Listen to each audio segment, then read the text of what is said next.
Amén, Señor. Señor, te damos gracias por este día, por todas las bendiciones que nos has dado. Te pedimos en este día que vamos a empezar nuestra clase para que tú nos ilumines nuestra mente, nuestro corazón, para que podamos aprender de lo que tú nos hables, Señor. Y te pedimos por todos los hermanos que no han llegado, para que lleguen con bien y no tengan tropiezo en el camino. Te lo pedimos, Señor. Te lo pedimos, Señor. Te damos gracias con la oración que tú nos has enseñado. Padre nuestro que estás en el cielo, santificado sea tu nombre. Venga a nosotros tu reino, hágase tu voluntad en la tierra como en el cielo. Danos hoy nuestro pan de cada día, perdona nuestras ofensas, como también nosotros perdonamos a los que nos ofenden. No nos dejes caer en tentación y líbranos de todo mal. Amén. Dios te salve María, llena eres de gracia, el Señor es contigo. Bendita eres entre todas las mujeres y bendito es el fruto de tu vientre, Jesús. Santa María, Madre de Dios, ruega por nosotros pecadores, ahora y en la hora de nuestra muerte. Amén. En nombre del Padre, del Hijo y del Espíritu Santo. Amén. Bueno, pues vamos a continuar. No sé qué pasaría con los demás, pero vamos a continuar con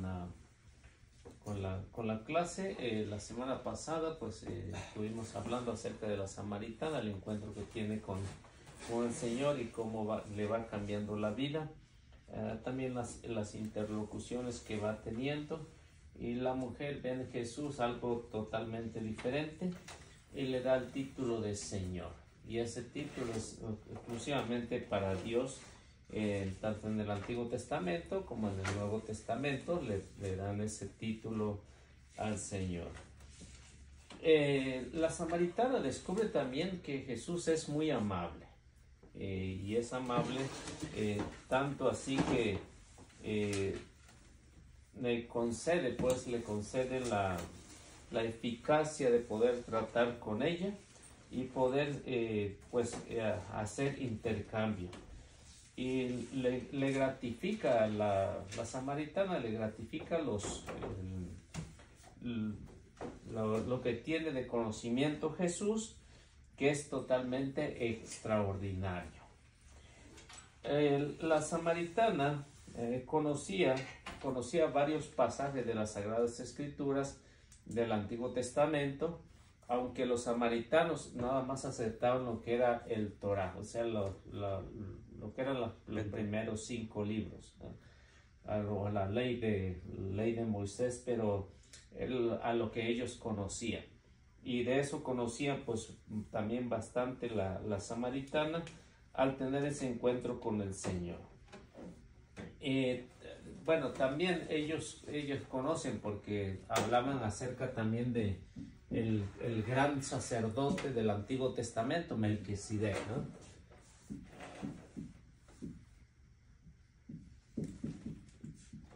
Melquisedec, de lo que era el Antiguo Testamento. También conocían acerca del sacrificio de Isaac, el que tuvo Abraham, que quería sacrificar a su hijo Isaac. También conocían lo que era Josué, todos los que habían precedido antes en el Antiguo Testamento. Por ejemplo, podemos ver Génesis 14, 17 al 20. A ver si nos ayudan. Génesis 14, 17 al 20. También podemos ver una parte también del Génesis, del capítulo 20. El capítulo 20, versículo 1 al 19, pero nada más vamos a ver una parte que también va a salir a relucir ahí. También el capítulo 28, el versículo 10 al versículo 19. También podemos encontrar lo que es capítulo 27. También capítulo 27, versículo 11 al 12. También... Todo es de Génesis, ¿verdad? Sí, todos son de Génesis. también podemos encontrar en Josué capítulo 8, versículo 30 al 36. Como ven, la samaritana no estaba tan perdida. O sea, sabía que, aunque ella no tenía idea que ya era el tiempo del Mesías, que era el que estaba hablando con ella, y es la razón, ¿no?, de lo que encontramos aquí en estos pasajes de las Sagradas Escrituras. Abajo es Josué. Sí, Josué.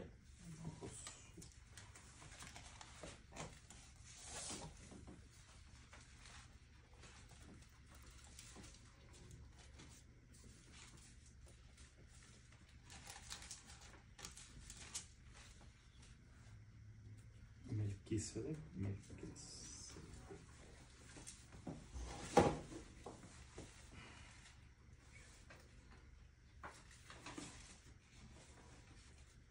Melquisedec.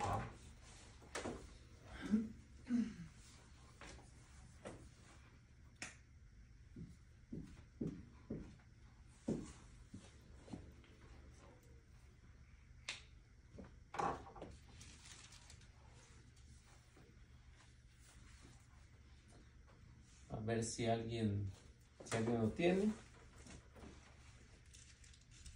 Cuando Abraham regresó después de haber derrotado a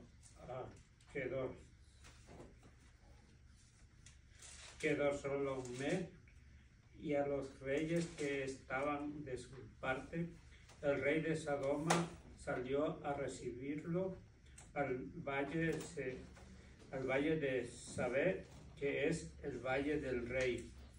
También Melquisedec, que era rey de Salem y sacerdote del Dios Altísimo, sacó pan y vino y bendijo a Abraham con estas palabras: que te bendiga el Dios Altísimo, Creador del cielo y de la tierra, y alabado sea el Dios Altísimo que te hizo vencer a tus enemigos. Entonces Abraham le dio a Melquisedec la 10ª parte de lo que había recobrado. Todo lo que es el Pentateuco, los samaritanos lo conocían. También sabían que iba a venir alguien semejante a Melquisedec.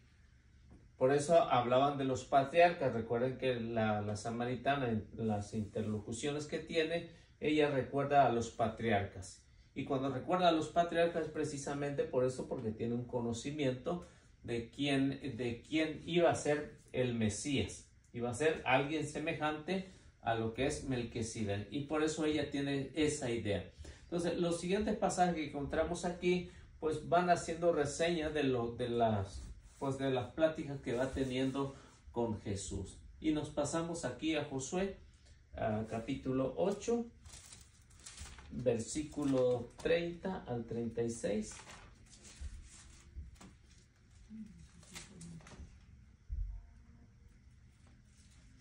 Oiga, Eliseo, Ajá. bueno, y cuando hablan de Elías, que Elías es el Dios, o cómo está ahí. ¿Cómo? Ya ve que cuando Jesús llegó a La transfiguración. y estaba Elías y Moisés Ajá. conversando. Sí. Entonces, ¿Elías era el Dios o cómo está? No, Elías está representando a los profetas. Ajá. Y Moisés está representando a la ley, todo eso del Antiguo Testamento. No está haciendo ninguna aparición en el personaje de Elías que sea Dios, sino está representando a todos los profetas del Antiguo Testamento. Entonces él lo representaba nomás. Sí, A los profetas. Pero en las escrituras no sale su libro de Elías. no, Elías no se sabe que haya escrito nada más lo que hablaban de él los israelitas. Y eso porque tenía semejanza, prefiguración con Juan el Bautista. Porque los dos Moisés, Elías como representante de los profetas del Antiguo Testamento, y Juan el Bautista, el último de los profetas del Antiguo Testamento. Entonces los dos tienen semejanza. Elías estuvo en el desierto, ¿no? Lo mismo que hace Juan, que viene predicando en el desierto. Elías estaba vestido con pieles de camello. Juan el Bautista exactamente lo mismo, vestido con pelos de camello. Elías tuvo que luchar en contra de los malvados reyes de Israel y reprocharle. ¿Qué es lo que hace Juan el Bautista? También le reprocha al malvado Herodes, porque había cometido pues esos pecados en contra de su hermano, que había hecho incesto. Entonces la comparación que sí, hacen. La comparación que hacen para representar quién es Elías.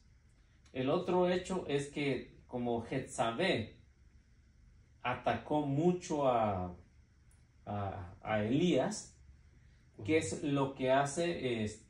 La Herodías atacó y llevó a la muerte a Juan el Bautista.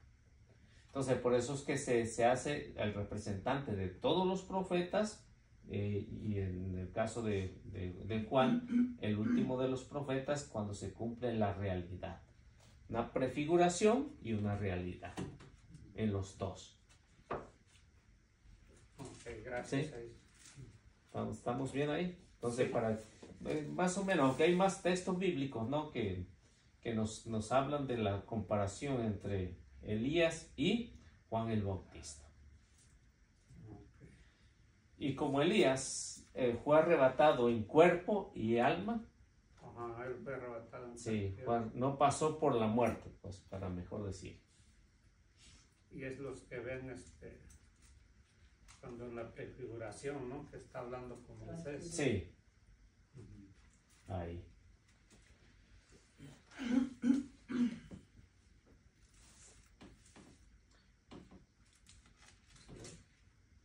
¿Ya? Sí. Josué levantó entonces en el monte Ebal un altar en honor a Yahvé, el Dios de Israel. Era un altar de piedras naturales que no habían sido talladas por el hierro, como Moisés, el servidor de Yahvé, lo había ordenado a los israelitas, como está escrito en el libro de la ley de Moisés. Se dispusieron holocaustos en el altar en honor de Yahvé. Se ofrecieron sacrificios de comunión. Josué escribió allí en unas piedras una copia de la ley que Moisés había escrito en presencia de los israelitas. Todo Israel con sus ancianos, sus escribas y sus jueces estaba allí formado a los dos lados del arca, mirando a los sacerdotes levitas que llevaban el arca de la alianza de Yahvé. Yo creo que ahí está bien, ¿no? Para entender lo que la samaritana conocía hasta su tiempo. Y esto es la manifestación, porque está hablando acerca de la manifestación, el arca de la alianza, que vendría ahí, que es la palabra de Dios. La samaritana muy bien lo ha entendido. ¿Por qué? Porque sus antepasados ya habían tenido esa experiencia, ¿no? Como en el caso de Josué, había hecho un altar para Dios. ¿Y qué es lo que habían hecho los samaritanos? Igual, un altar para Dios, aunque eran politeístas.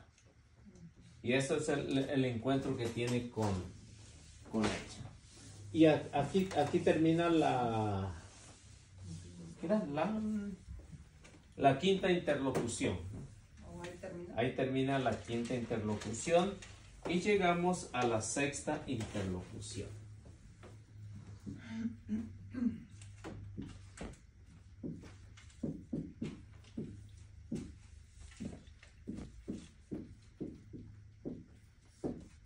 La sexta interlocución.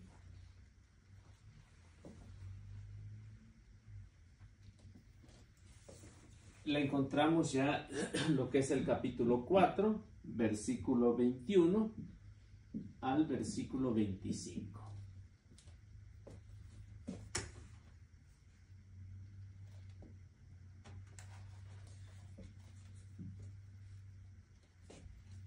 A ver, bueno, vamos a leerlo y para ir entendiendo esta sexta interlocución, que en este caso ya el diálogo.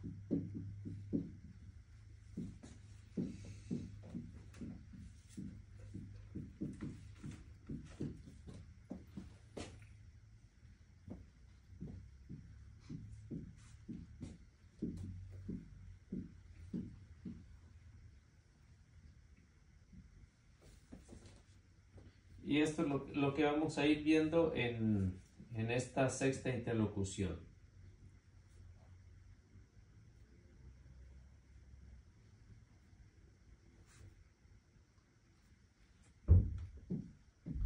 A ver si lo tienen, para irlo leyendo.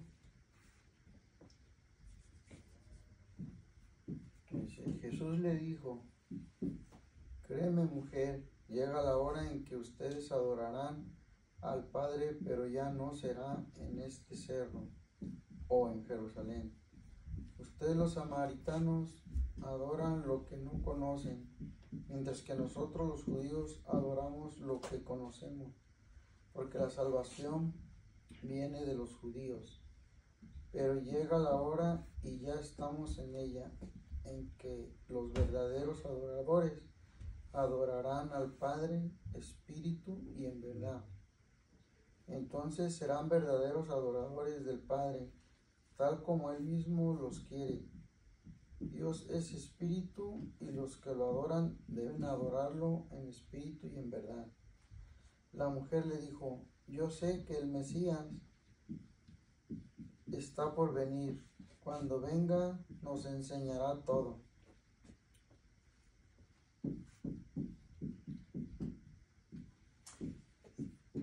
Pues bien, lo que encontramos aquí en estos 4 versículos, empieza el diálogo, o sea, las interlocuciones, y este diálogo ya no va a ser una plática normal, sino ya se va a convertir en un discurso de Jesús. Ya no va a dar una respuesta a la samaritana, sino le va a dar una explicación del tema. El tema principal que encontramos aquí en estos 4 versículos es esto.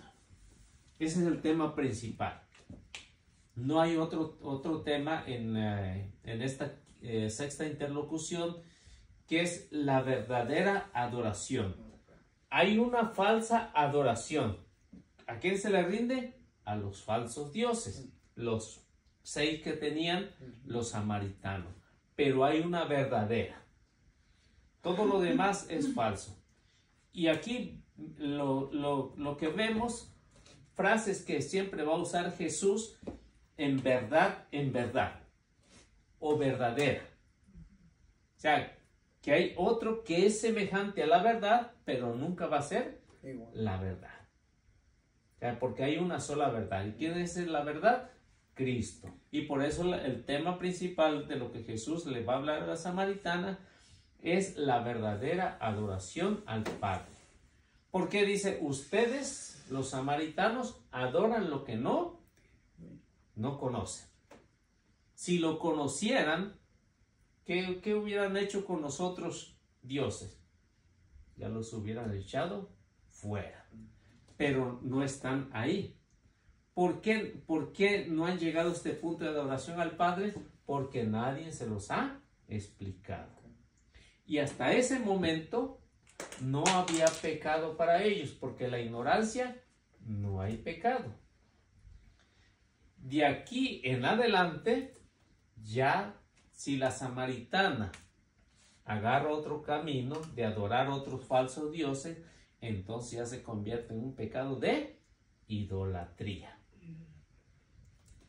Y si está adorando al verdadero Padre, porque también otra frase ahí que también va a salir a relucir, ¿no? Dice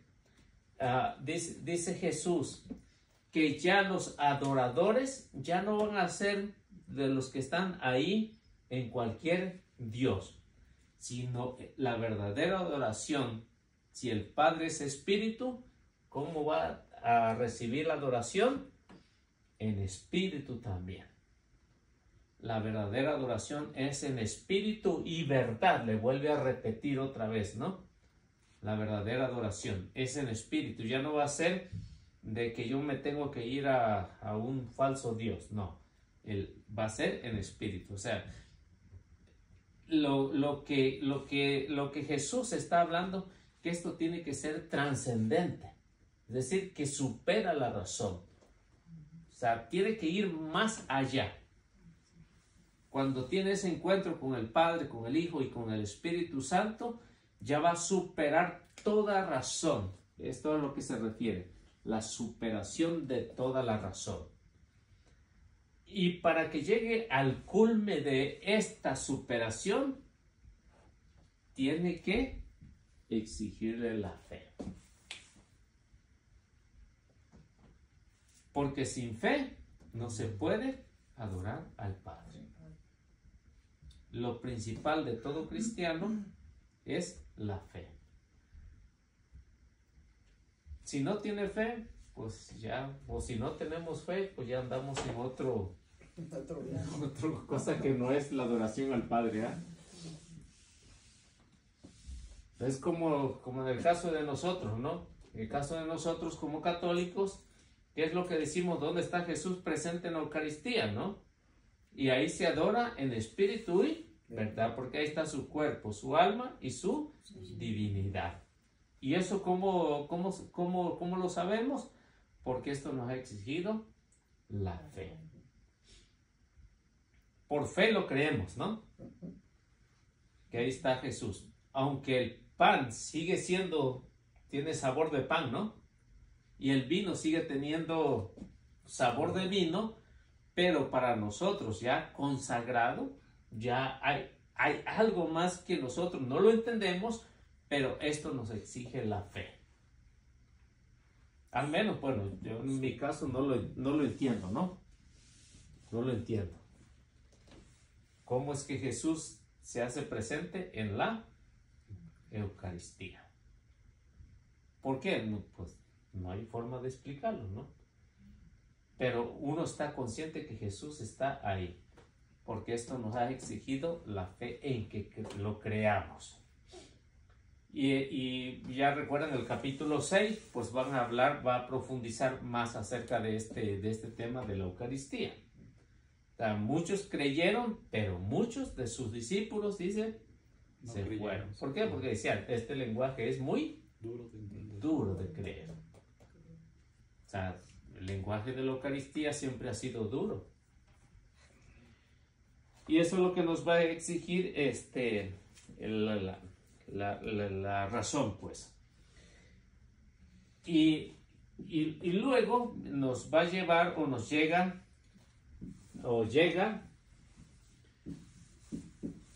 al inicio del reino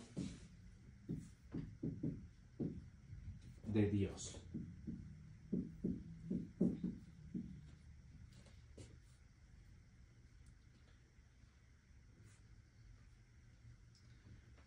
Y luego vemos aquí que Jesús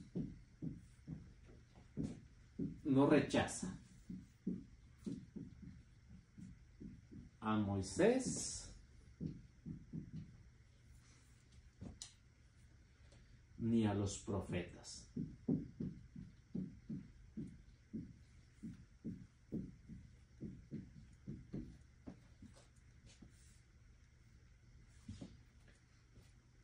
Ni a los judíos.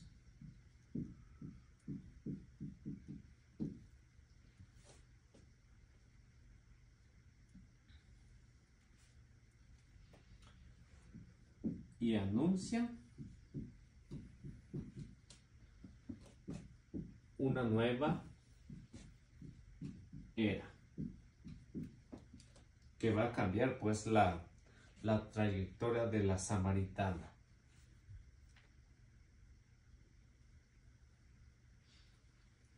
Y aquí vemos lo que Juan quiere que los oyentes a los cuales está escribiendo pues entiendan bien lo que es la adoración. La adoración es a Dios.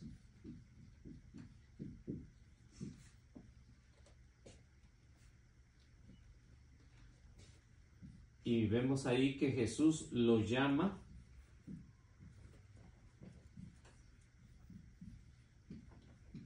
Padre.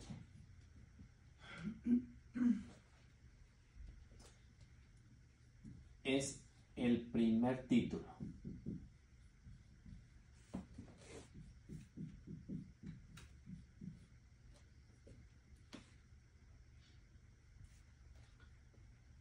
Y esto ya lo que es lo encontramos en el versículo 22. ¿Okay?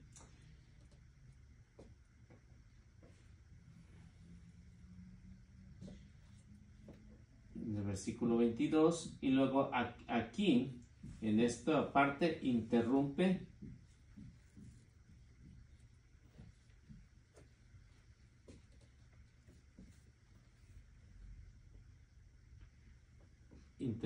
la idea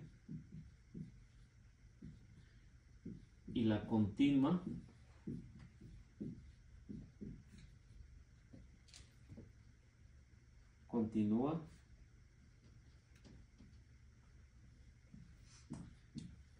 en el versículo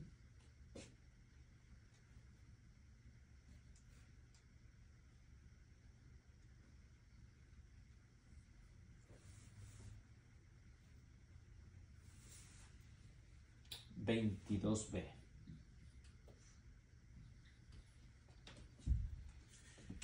Entonces, como ven aquí, a lo que viene Jesús. ¿Qué es a lo que viene Jesús? Esto va a llegar al inicio de lo que, la explicación de lo que la samaritana aún va a tratar de entender. Que ha llegado el reino de Dios. Y cuando ha llegado el reino de Dios, es decir, que el Mesías está ahí. Y como ven, la samaritana dice, pues tú eres más que nuestros antepasados. Y vemos que Jesús no los va a rechazar ni a Moisés, ni a los profetas, ni a ninguno de ellos. Porque le va a decir que la salvación viene de los judíos. Porque de ahí estaba anunciado y que vendría esta nueva era. Es decir, que iba a terminar lo que era el Antiguo Testamento e iba a empezar lo que era el Nuevo Testamento. Es decir, una nueva era en y con la historia de la salvación. Tanto así que la dividió, ¿no? Esta nueva era. Y que ahora se ha llamado antes de Cristo y después de Cristo. Aunque ahorita con estas loqueras de los que andan cambiando todo, ¿no? Que ya no quieren decir, porque dice que ofende a mucha gente, que ya no quieren decir antes de Cristo y después de Cristo. ¿Qué es lo que le ponen ahorita? Antes de nuestra era y después de nuestra era. Pero es lo mismo. Pues también ofenden. Sí. Nos dicen viejos. Sí, pero ya no quieren poner a Cristo. O sea, quieren omitir eso. Y ya casi llevamos 2000 años diciendo eso, que antes de Cristo y después de Cristo, y ahora quieren cambiar nuestra era y la era antigua. O sea, lo que era de esta gente.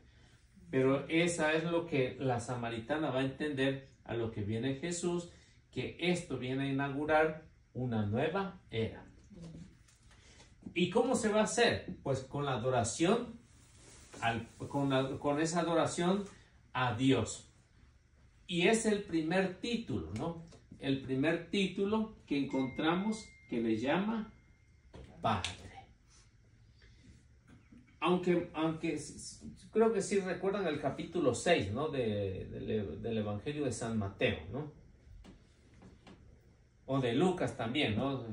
También en Lucas lo encontramos. Cuando los discípulos, bueno, más bien Lucas va a explicar que los discípulos le dicen al Señor: Maestro, sabemos que Juan le ha enseñado a sus discípulos a orar, y ahora tú, ¿por qué no nos enseñas a orar, no? Y Jesús saca esta oración, que la conocemos, ¿no? Cuando oren, digan: Padre nuestro que estás en el cielo. Aquí en la Samaritana es el primer título que vemos que le dan a Dios. Bueno, ¿y los hermanos separados sí oran con el Padre Nuestro o no? Pues quién sabe, no creo. O quién sabe. Con el Padre Nuestro, ¿no? ¿Verdad? Ellos hacen sus propias oraciones. Sí, pero sí, no creo que haya. Ellos no, porque dicen que es repetitivo y que Cristo Jesús nunca enseñó que se tenía que orar repetir. Pero ahí clarito dice: oren así. Sí. Pues a lo mejor el que no se le ha quitado lo católico todavía sigue orando así, ¿no? Todavía sigue orando así. Porque, como les decía hace unas 2-3 clases, que los protestantes pues siguen cargando también con lo que la iglesia ha hecho, ¿no? O sea, la iglesia fue la primera que empezó a celebrar la Navidad. Empezó a celebrar la Semana Santa. Y los hermanos separados, ¿qué es lo que hacen? Igual. La celebran, diferente, pero la celebran. Sí, pero la celebran en la misma fecha. En la misma fecha. La misma fecha, entonces, ¿cuál es el...? Yo digo, ¿por qué no la celebran en otra fecha que ellos deberían de haber puesto? Pues sí, pero la tienen que celebrar. Por ejemplo, los que hacen gran escándalo, los testigos, ¿no? Hasta rentan lugares grandes para la última cena, ¿no? La última cena. O sea, y es ahí donde dice, pues todavía no se le quita lo católico a ellos, ¿no? Porque la iglesia fue la que empezó a celebrar eso. Sí, entonces vemos aquí el título que se le da aquí en Juan es la adoración al Padre. Entonces ese título de Padre exclusivamente para Dios, y es lo que tiene que ver mucho para que la samaritana entienda. Y ya lo vemos en el versículo 22, y ya hay una interrupción breve para que después continuar. ¿Por qué? Porque aquí lo que les decía al inicio, ¿no? Está dando la interlocución, se convierte en una enseñanza. Ya no es de pregúntame y te respondo. La samaritana ya está poniendo más atención en la explicación que le está dando Jesús que en lo que ella conoce de Jesús. Y eso es lo que el evangelista está pretendiendo, que la comunidad pues no se deje engañar, que es la adoración al Padre. Y como ven, pues ya le he dado la explicación, el texto bíblico que leíamos la semana pasada, que era Segunda de Reyes, capítulo 17, versículo 24 al 27, y luego del 30 al 31, ¿no? Es lo que leíamos la semana pasada, en lo que los samaritanos tenían pues de problema con los judíos.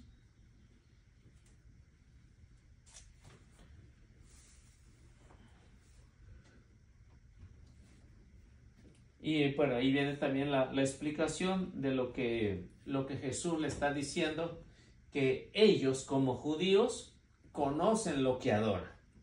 En cambio, los que no conocen son los que andan buscando otros dioses. Y aquí vemos la revelación. Jesús está revelando lo que antes estaba oculto. Jesús se lo va revelando a la samaritana. O sea, él mismo se está declarando Dios con la samaritana. y en Jesús aparece la revelación. Y como la mujer también conocía algo de lo que no era el Torah, pero conocía a los profetas, es por eso que tiene estas interlocuciones. Por ejemplo, veamos lo que nos dice Isaías, capítulo 2, versículo 2 al versículo 5, de las ideas que tenía. También Salmo 76, el versículo 1. Y después encontraremos lo que la samaritana también conocía, era una promesa mesiánica.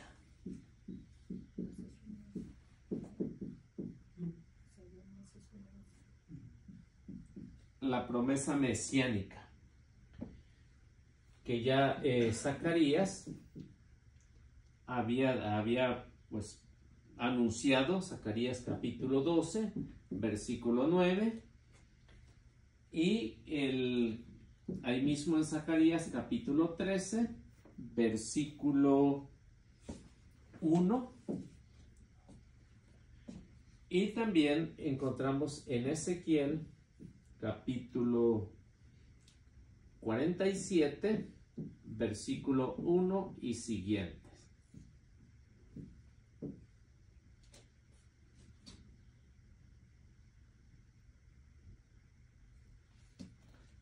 Y esto porque nos hablaba ahí que la salvación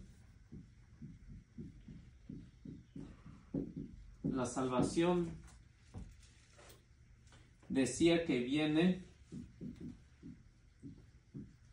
de los judíos, que es igual a Jesús. Es el que viene a salvar la humanidad.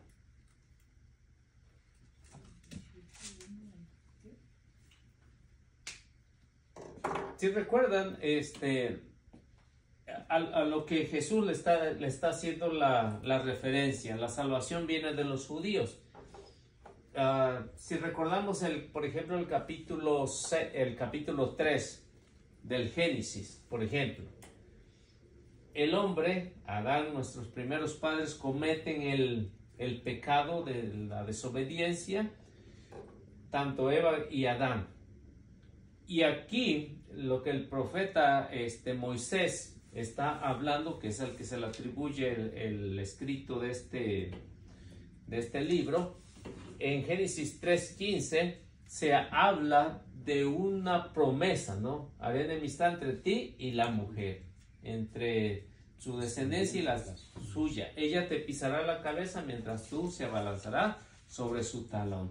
Entonces hay una promesa de salvación, y es a lo que Jesús le está diciendo, que la salvación viene de los judíos, es decir, de él mismo, ¿no? Porque él va a salvar a la humanidad, es decir, que se va a cumplir lo que ya el escritor sagrado había anunciado anteriormente. A ver, ¿quién nos tiene ahí? Isaías.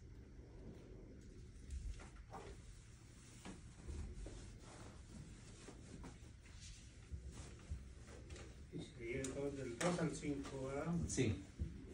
En los últimos tiempos quedará afirmado el monte donde se halla el templo del Señor. Será el monte más alto que cualquier otro monte. Todas las naciones vendrán a él. Pueblos numerosos llegarán diciendo: venga, subamos al monte del Señor, al templo del Dios de Jacob, para que Él nos enseñe sus caminos y podamos andar por sus senderos, porque de Sión saldrá la enseñanza del Señor. De Jerusalén vendrá su palabra. El Señor juzgará entre las naciones y decidirá los pleitos de pueblos numerosos. Ellos convertirán sus espadas en arados y sus lanzas en hoces. Ningún pueblo volverá a tomar las armas contra otro, ni a recibir instrucciones para la guerra. Vamos, pueblo de Jacob, caminemos a la luz del Señor. Esto es precisamente lo que pasó con la samaritana, ¿no? Lo que el profeta Isaías estaba anunciando. ¿Cuál es el monte alto? Jesús, en el que dice, vayamos todo. ¿Qué es lo que dice la samaritana? Bueno, después nos va a hablar la samaritana, nos va a decir el evangelista de lo que hizo la samaritana. Fue a anunciar lo que Jesús le había dicho a la samaritana. Y luego dice que está anunciando el monte de Jacob, donde tiene el encuentro con la samaritana, ¿no? Precisamente ahí. Y eso es lo que el profeta aquí estaba anunciando anteriormente. Y ven cómo se van dando las profecías. También encuentra que de Jerusalén, está hablando de Jerusalén. ¿De dónde iba Jesús? Pues de allá de Jerusalén, ¿no? Iba a pasar por Samaria. Y eso es lo que el profeta estaba anunciando ahí. A ver qué nos dice Salmo 76:1.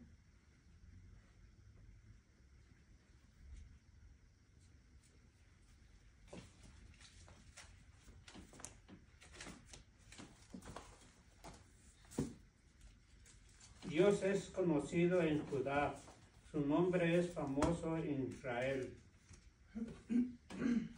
Por eso es que los samaritanos conocían, ¿no?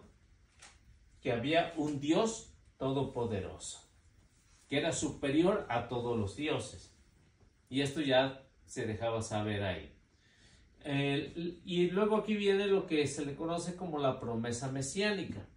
Decir que al conocer esto, aunque no se había hecho una realidad anteriormente, pero llega este momento de la era mesiánica para que los que están ahí lo puedan entender. A ver qué nos dice Zacarías. Ese día destruiré sin piedad a todas las naciones que hayan atacado a Jerusalén. 13:1. En aquel día habrá una fuente siempre corriendo para que los descendientes de David y los habitantes de Jerusalén se puedan lavar de sus pecados e impurezas. Está hablando de las promesas mesiánicas, que es lo que vendría a ser el Mesías. Y aunque la samaritana no lo conocía al principio y después lo fue conociendo. Y lo mismo que nos va a hablar en el caso de Ezequiel. Y el Ezequiel pues va a hablar acerca de estas promesas mesiánicas. Y a la conclusión que llegamos es que la salvación viene de un judío. Y ese judío es Jesús.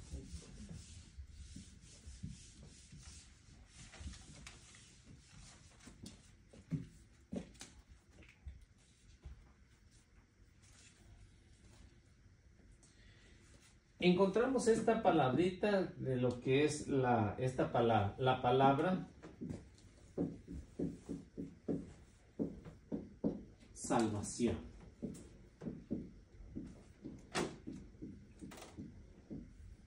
La palabra salvación.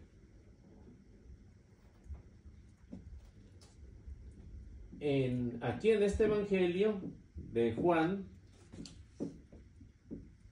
aparece, ¿saben cuántas veces? Una vez en el evangelio de Juan. Y es ahí en el versículo 22. Estamos en el capítulo 4, ¿ok? Capítulo 4, le ponemos todo completo. Capítulo 4, versículo 22. Es la única vez que aparece esta palabra de salvación. Es una sola vez. Una vez nada más aparece esa palabra.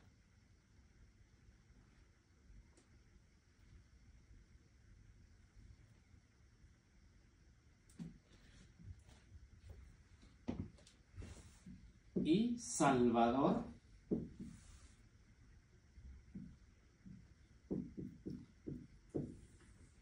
aparece en el capítulo 4, versículo 42.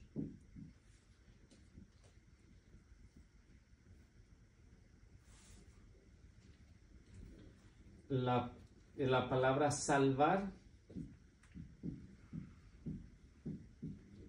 todo esto está nada más en el Evangelio de Juan, ¿ok? La palabra salvar aparece 6 veces.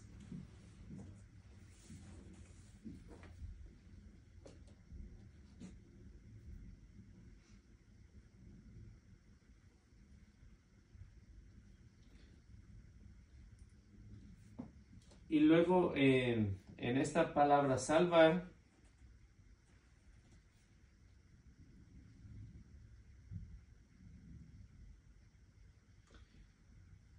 significa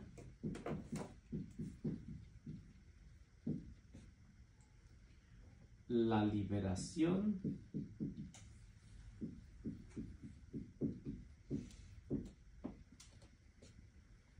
de una enfermedad.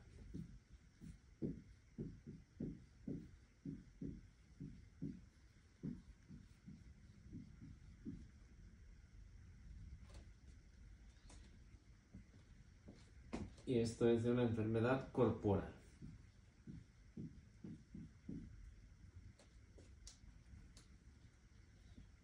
Que por ejemplo encontramos ahí en el Evangelio de Juan, capítulo 11, versículo 12.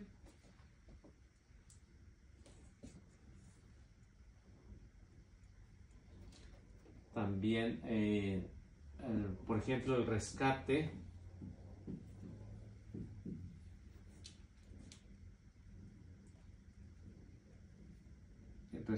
de la muerte física.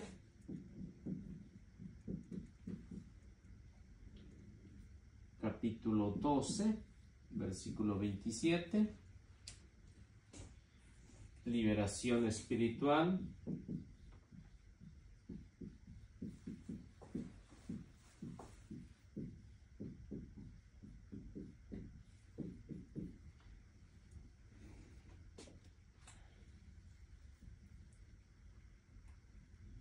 En el capítulo 3, versículo 17, 5:34,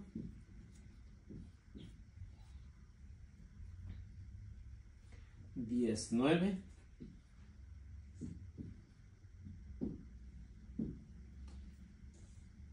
(12:47). Entonces del Evangelio de Juan.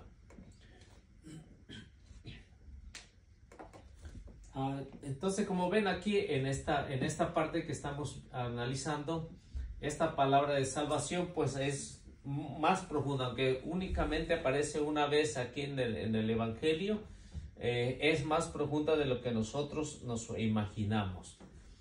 ¿Por qué? Porque esto va a definir la interlocución entre la samaritana, porque de una u otra manera ha llegado el Salvador. Y este Salvador, ¿qué es lo que va a hacer? Pues va a salvar aquí nos explica, ¿no? Nos va a salvar de estas 6 veces que el autor sagrado está hablando, ¿no? De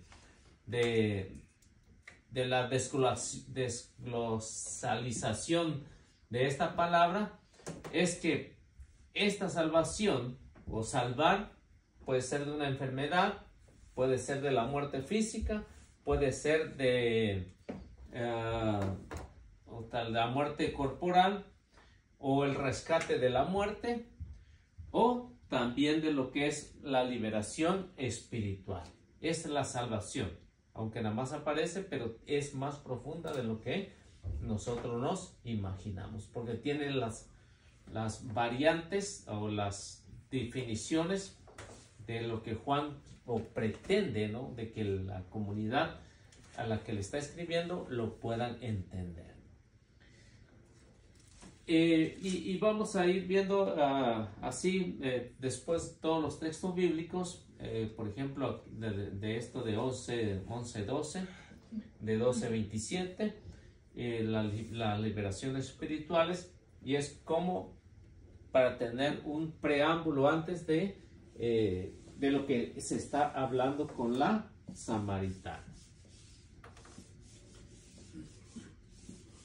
¿Alguna pregunta hasta aquí? Y la samaritana vuelve a aparecer, ya no vuelve a aparecer después de ahí, ¿verdad? No, ya no aparece en ninguno de los evangelios, ya no aparece. Entonces cuando a Jesús lo crucificaron, ella no apareció ahí tampoco. No, pues no dice, no habla nada de ella.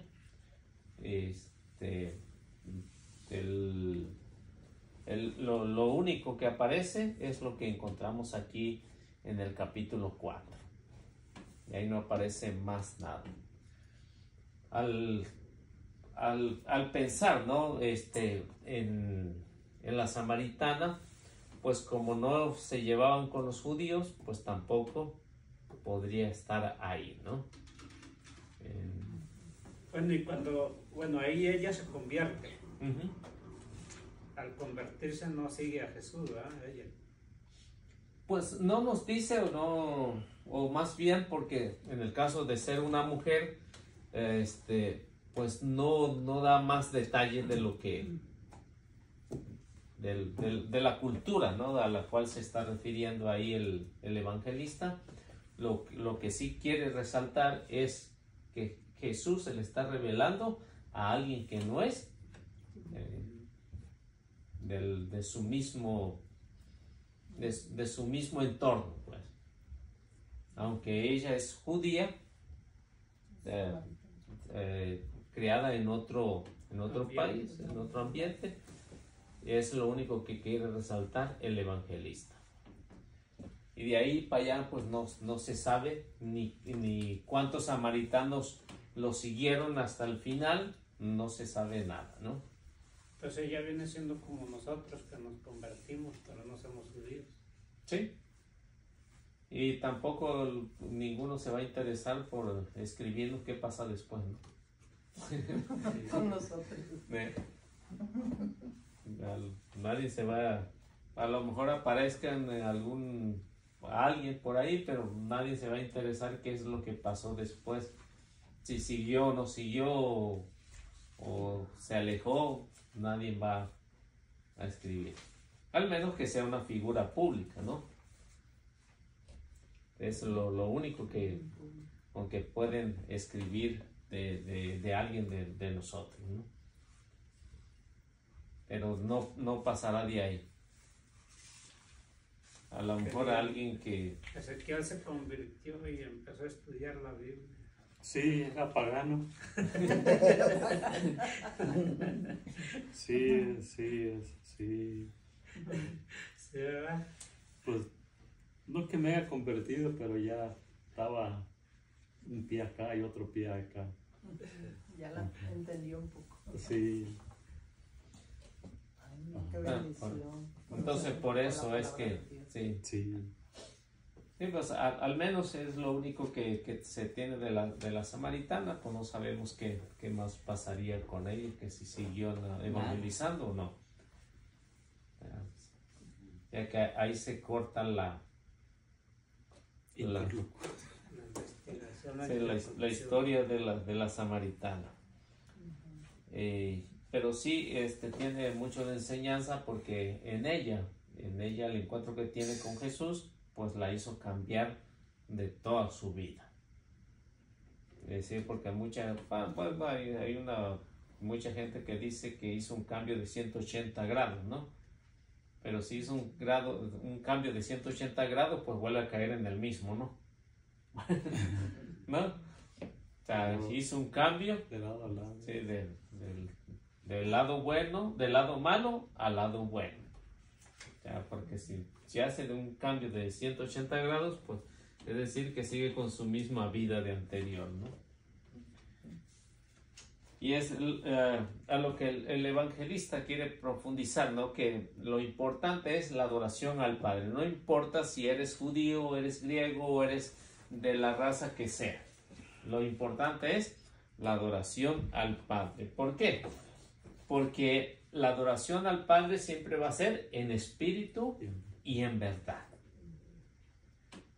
O sea, ya no va a ser como una mentalidad judía de los judíos que eran más que los miraran qué es lo que estaban haciendo, ¿no? Donde les llegara la hora ahí se echaban y adoraban según entre comillas a Dios, ¿no? Todavía les gusta que los miren. Sí, hasta la actualidad, ¿no? Hasta la actualidad pues todavía tienen esa misma tendencia. Pero para nosotros, ¿no? Después uno puede estar trabajando, pero puede estar adorando al Padre en oración, ¿no? O puede ir manejando y puedes ir haciendo oración. Por eso dice en espíritu y en verdad. O sea, en cualquier donde uno se pare no tiene que tirarse Bruce con la cabeza al piso, ¿no? ¿Por qué? Porque ya es una relación en espíritu y en verdad. Es lo que hace cambiar pues a la samaritana.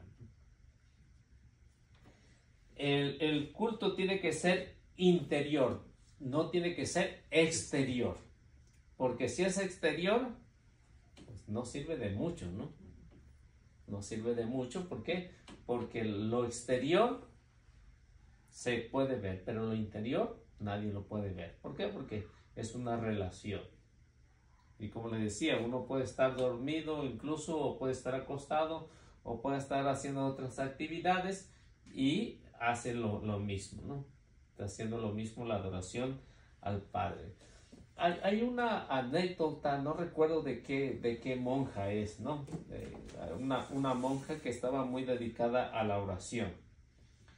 Y no recuerdo el nombre, pero dice que esta monja estaba en oración, estaba en el baño, estaba comiendo y estaba haciendo del baño y estaba haciendo oración.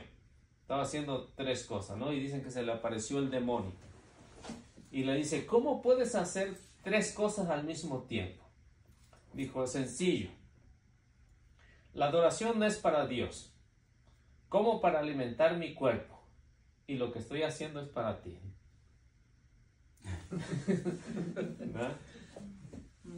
Y con eso se lo quitó, ¿no? Con eso se lo quitó, para interrumpirla de la plática que tenía, podríamos decir, en espíritu y en verdad con el Padre, con Jesús, con la Trinidad, para ser más completo. Y eso es lo que le está diciendo a la samaritana, que es en espíritu. Y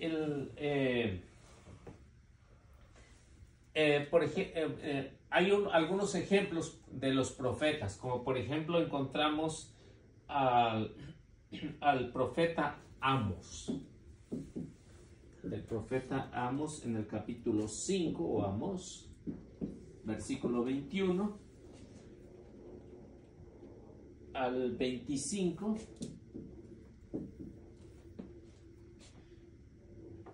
También encontramos en Isaías, capítulo 1, versículo 11 y siguiente. Encontramos también a Jeremías, capítulo 6, versículo 20. O el Salmo.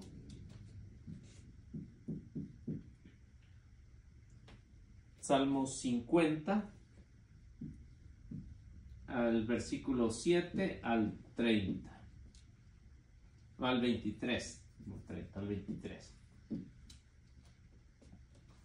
Estos son algunos de los ejemplos, cómo es que ya desde el Antiguo Testamento pues ya se hablaba con respecto al Espíritu y en verdad. En esto de lo que tanto la samaritana muy bien conocía, ¿no? La adoración en espíritu, que es el culto interior que se le debe de dar al Padre, o sea, a la Santísima Trinidad. En Juan, lo que encontramos aquí, por ejemplo, del Espíritu, es algo que es una figura del tiempo mesiánico. es una figura del tiempo mesiánico, porque ya los habíamos visto, ¿no? En el capítulo 1, versículo 32 al versículo 33.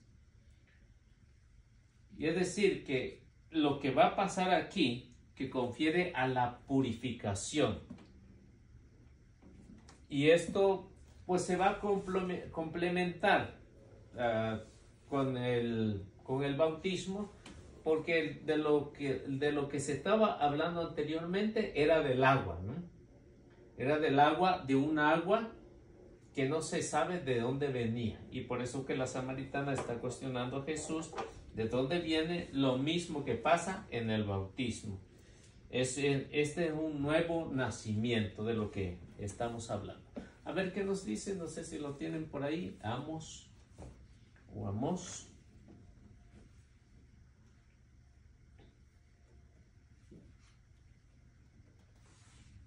Odio y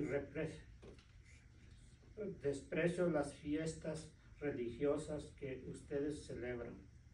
Me disgustan sus reuniones solemnes.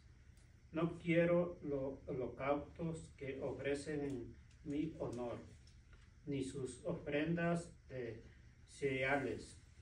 No aceptaré los gordos becerros de sus sacrificios de reconciliación. Alejen de mí el ruido de sus cantos. No quiero oír el sonido de sus arpas, pero que fluya como agua la justicia y la honradez como un manantial inagotable. Entonces, de lo que se está hablando ahí, el pueblo de Israel ha caído en lo más bajo. Y Dios le está diciendo al pueblo que lo que están haciendo únicamente es exterior, no hay nada de interior. Y es lo que Jesús le está diciendo a la samaritana, que al Padre se le va a adorar en espíritu y en verdad, es decir, interiormente, no exteriormente. ¿Por qué? Porque lo exterior, ¿qué es lo que hacían los judíos? Hacían sus sacrificios, hacían todo su rito. ¿Y qué dice Dios? Eso ya no me gusta, ¿no? ¿Por qué? Porque se están desviando de la verdad. La verdad siempre va a ser paralela a la fidelidad. O sea, la verdad es muy paralela a la fidelidad que permanece en lo auténtico y está en lo sobrenatural. Es decir, que se llega hasta lo divino. Que esto debe de ser firme, estable y permanente. Entonces, lo que encontramos aquí, lo que es la verdad. La verdad es paralela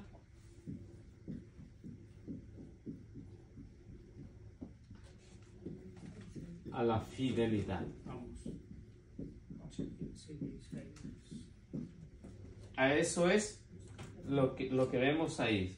Es paralela a la verdad, a la fidelidad. La verdad es paralela a la fidelidad. Debe de ser auténtica,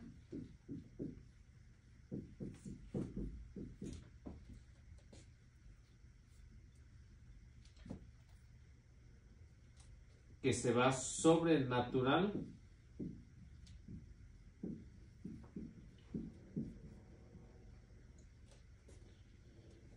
y divino.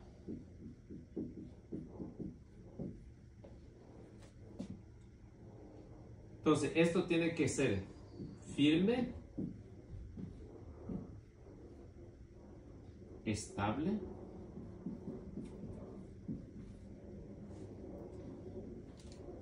y permanente.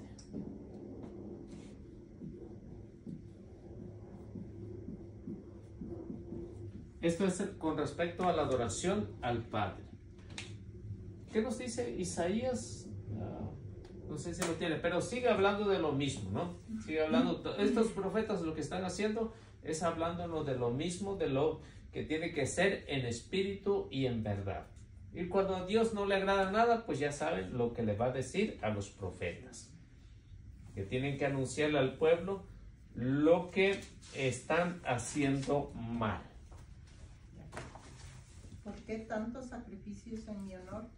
Dice Yahvé, yo estoy saciado de sus animales, de la grasa de sus terneros. No me agrada la sangre de sus novillos, de sus corderos y chivos. Ahí está, ¿no? O sea, ¿qué culpa tenían los animales de lo que el pueblo hacía, no? O sea, únicamente ritos exteriores, nada interior. Y los profetas van a ser muy explícitos en eso, ¿no?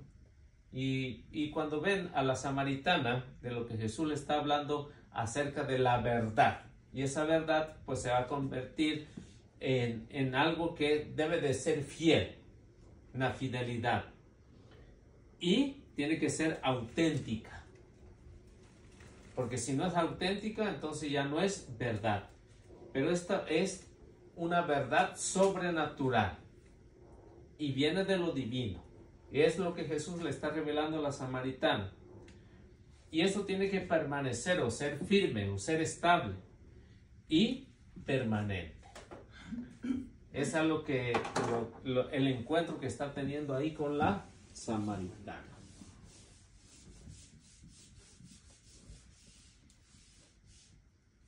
Bueno, ¿y hasta cuándo se acabaron los sacrificios?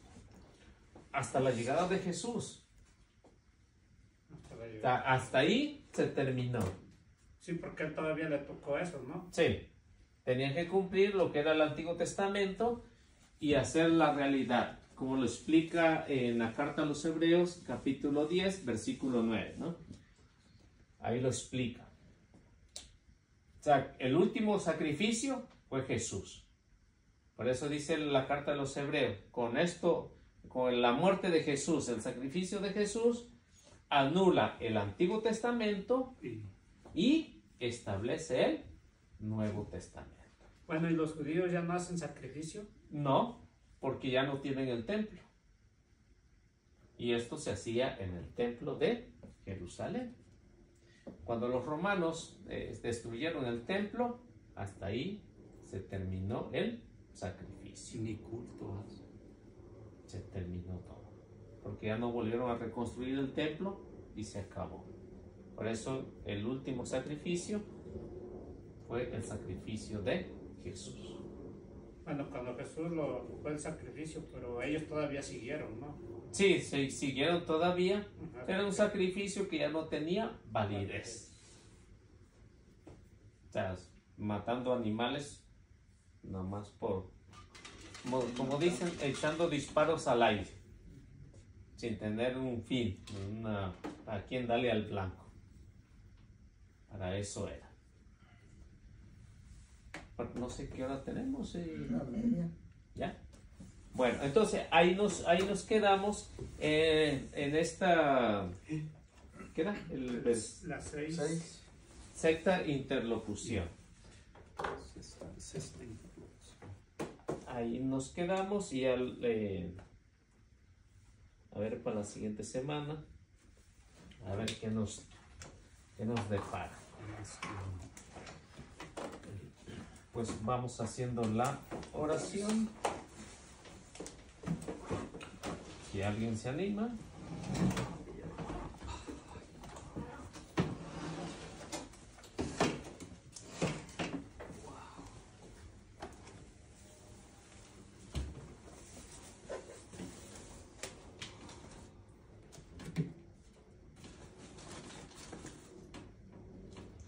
¿Nadie? En nombre del Padre, del Hijo, del Espíritu Santo. Amén. Amadísimo Señor, gracias por permitirnos una vez más terminar esta clase y que tú, Señor, nos ayudes a poder seguir valorando lo que es tu palabra y que nos recuerdes las palabras de la samaritana que tú le dijiste que la adoración al Padre es en espíritu y en verdad. Ayúdanos a buscarte, ya que tú eres la única verdad en la cual podemos confiar.